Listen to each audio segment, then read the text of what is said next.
Ich lese den Psalm 2. Warum haben sie eigentlich Krieg in der Welt und Konferenzen ins Leere? Warum stehen die Grossen dann auf miteinander und sich verschwören?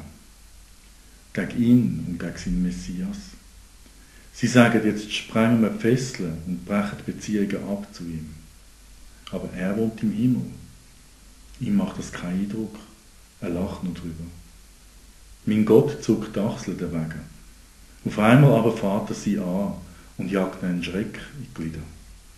Was fällt euch denn ein? Ich habe ihn schon eingesetzt, mein König, dort auf dem Zion, meinem heiligen Berg. Ja, so ist es. So hat er es beschlossen und zu mir gesagt. Du bist mein Sohn, ich habe dich gezeugt. Ich selber gerade heute. Du kannst von mir heischen, was du willst. Ich gebe das und wär's die ganze Welt. Aber schau, alles lege ich dir zu Füßen. Du kannst damit machen, was du willst. Fortschmeissen oder verschlagen, wie ein Töpfer sein Geschirr.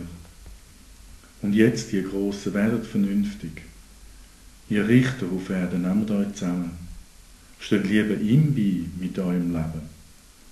Und macht, dass er gross rauskommt. Sonst hat es dann gefehlt. Und ihr seid verloren, trotz eurer Schachzüge. Steht gerade auf, ihr, wo vertraut auf ihn.